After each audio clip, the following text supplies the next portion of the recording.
بابا میرا دل کرتا ہے کہ میں نوکری چھوڑ دوں اور گھر آ جاؤں یا پھر کچھ روز کی چھٹی لے لوں تاکہ جی بھر کے سو سکوں. نہیں، اب لگتا ہے کہ میں چھٹی کے لیے راولپنڈی ہی آ جاؤں گا.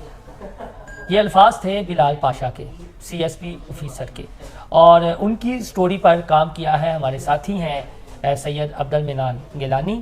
ان سے پوچھتے ہیں کہ وجوہات کیا بنی اس خودکشی کی، اور کیا بلال پاشا وہ پہلا آفیسر ہے جس کے ساتھ یہ سب کچھ ہوا، یا اس نے اپنے ساتھ یہ سب کچھ کیا.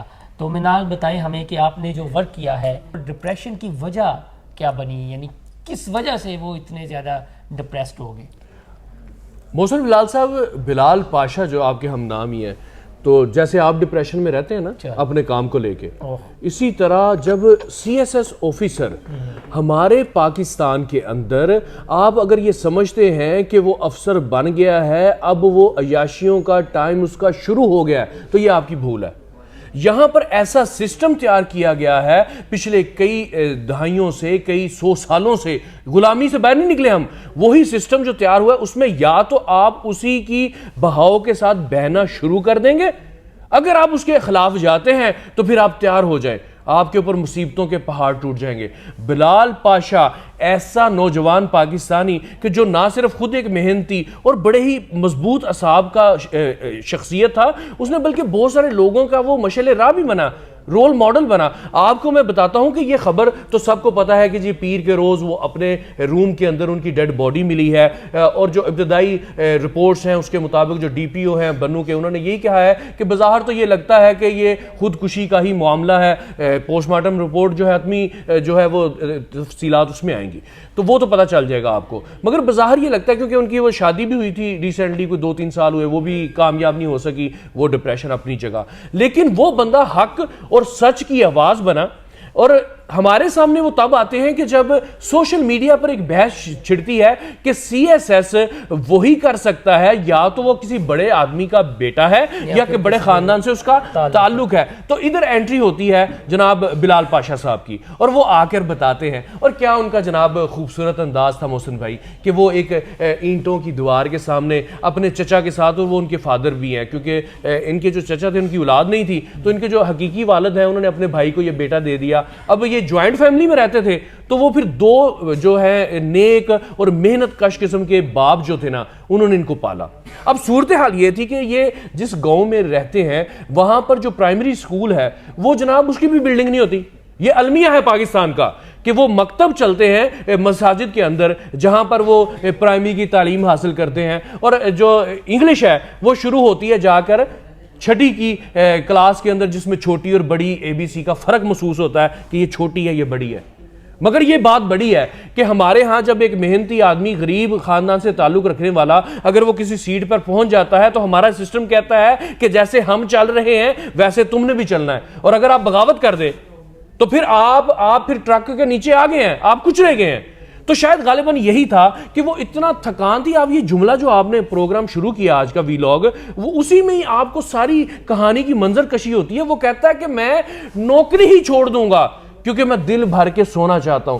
کتنا وہ تھکا ہوا. نہیں، لیکن یہ نوکری جو آپ نے کیا ہے، سارا آپ نے اس ایشو کو دیکھا ہے برابری کی بینی سے، یہ نوکری کے مسائل تھے یا نجی زندگی کے مسائل تھے؟ دو مختلف چیزیں ہیں نا.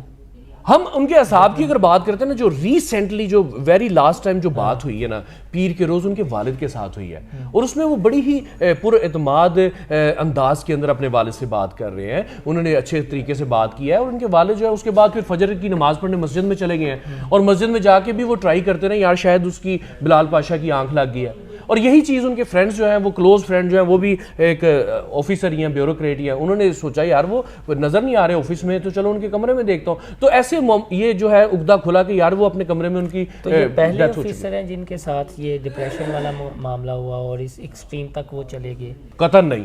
میں آپ کو محسن بھائی یاد کرواؤں کہ ایس ایس پی شہزاد کا واقعہ آپ کے سامنے ہے. یہ حالیہ سالوں کی بات کر رہا ہوں، یہ 2014 سے شروع ہو جاتے ہیں، اور بڑے بڑے آفیسرز ہیں. اس کے بعد اکاؤنٹس گروپ کی جو خاتون آفیسر ہیں نبیہہ، ان کی ڈیتھ ہوتی ہے. پھر ڈی پی او جہازیب کاکڑ ان کی ڈیتھ ہوتی ہے. پھر ڈپٹی کمشنر سہیل کی ڈیتھ ہوتی ہے. پھر ایس ایس پی ابرار حسین نیکوکارا کی ڈیتھ ہوتی ہے، اور اب ان میں بلال پاشا بھی شامل ہو چکے ہیں. نہیں، ایس ایس پی یا برار نیکوکارا کی جو آپ نے بات کی ہے، وہ تو ایک تو اے سی بھی ہیں جو ٹریفک حادثے میں بھی گئے تھے، لیکن ان کی بھی کچھ آڈیوز وغیرہ یا چیزیں آئی تھیں، کچھ ویڈیوز وغیرہ ڈپریشن میں اپنی جاب کے تناظر میں. یہ بالکل آپ یہ نہیں سمجھ رہے ہیں کہ یہ ڈپریشن جو ہے نوجوان سرکاری آفیسرز کو جن کا فیملی بیک گراؤنڈ اتنا اسٹرانگ نہیں ہوتا یا جنہیں اس طرح کی سپورٹ نہیں ہوتی یا اس کلچر سے آگاہ نہیں ہوتے، ان میں یہ چیز جو ہے وہ یا وہ اپنا جو درد لے کر آفیسر بنے ہوتے ہیں اس درد کے ساتھ وہ انسانیت کی خدمت کرنا چاہتے ہیں، تو ان کا ہمارا سسٹم ان کو روکتا ہے، دباتا ہے.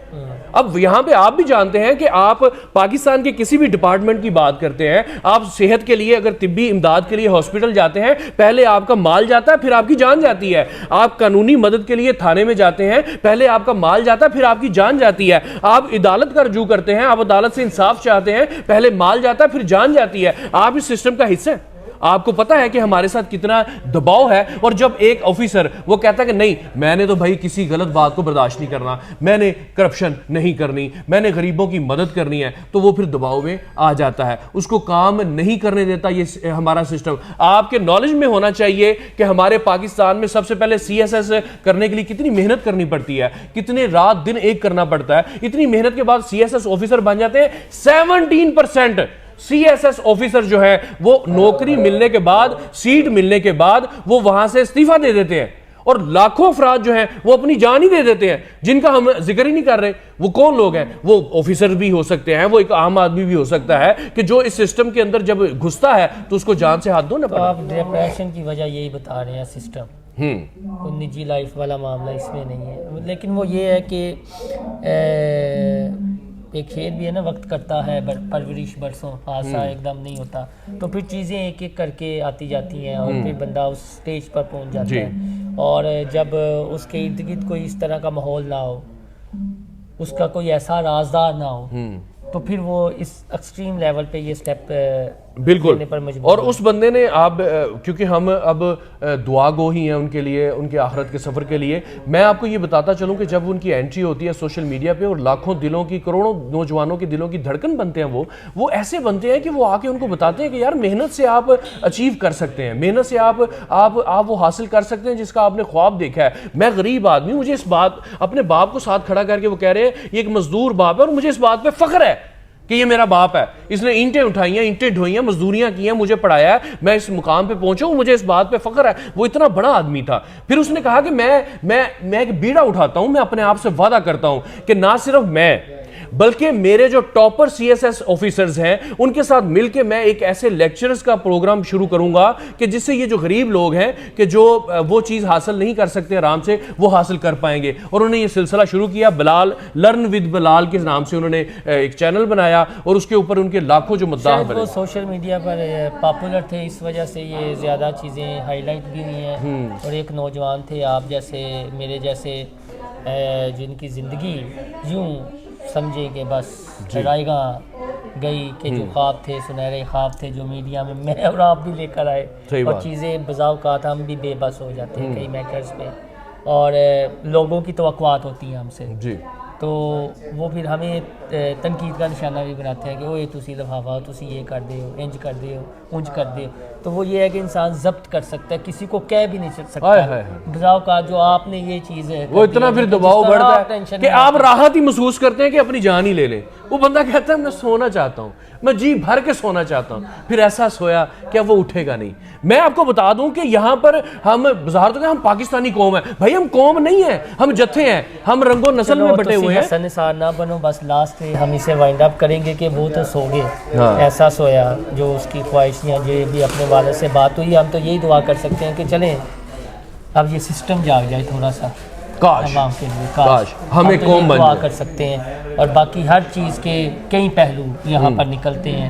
ایک وہ چیز ہے جو ہم سوشل میڈیا کے ذریعے دیکھتے ہیں، ہو سکتا ہے اس کے پیچھے کتنی کہانیاں ہیں، کتنی کہانیاں ہیں جو ان کہی ہیں، جو ان ٹولڈ ہیں، جو شاید باہری نہ آئیں. جن آفیسرز کے آپ نے کیے ہیں، ایک مجھے یاد ہے اب ان کا نام شاید آپ نے لکھا ہے یا نہیں، وہ گجرانوالہ میں جنہوں نے سوسائڈ والا تھا مارٹر، اور ان دنوں میں آپ دیکھ رہے تھے کہ یہ شریف فیملی کے حوالے سے جو احتساب کا عمل شروع ہوا تھا تو کوئی اس طرح کا سلسلہ آیا تھا یا جو بھی معاملات ہیں دس اینڈ لیکن اس کی بھی آج تک تحقیقات نہیں ہوئی.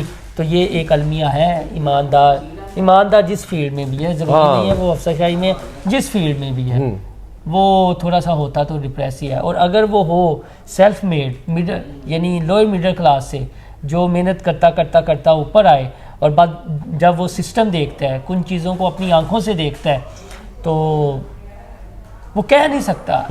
ارد گرد کے دوست تو فیل یہ کرتے ہیں یار ہمیں سریا رہتا ہے. اچھا بلال بھائی, یہاں پہ ایک ماہر نفسیات کا بھی حوالہ دے دوں کہ وہ کہتا ہے کہ جتنے ذہین آدمی ہوتے ہیں نا وہ اتنے حساس بھی ہوتے ہیں.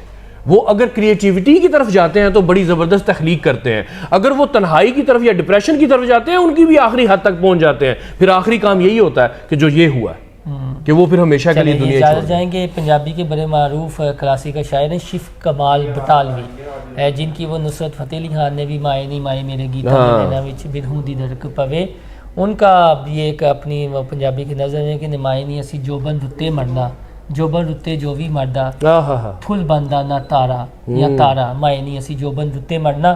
تو وہ بھی یہ 33-32 سال کی عمر میں, آپ ان کا یوٹیوب پہ دیکھیے گا, BBC کو ایک انٹرویو, کہ وہ کہتے ہیں کہ ایسا لگ رہا ہے کہ میں آہستہ آہستہ کاہے کی زندگی آہستہ آہستہ میں اس جانب بڑھ رہا ہوں. تو شیو کمار بٹالوی بہت بڑا نام پنجابی کلاسیکل نظم کا, شاعری کا, نارووال کے تھے پیچھے سے یہاں سے. تو بس ایسی ہے لائف. ہمیں دیجیے اجازت, اللہ حافظ.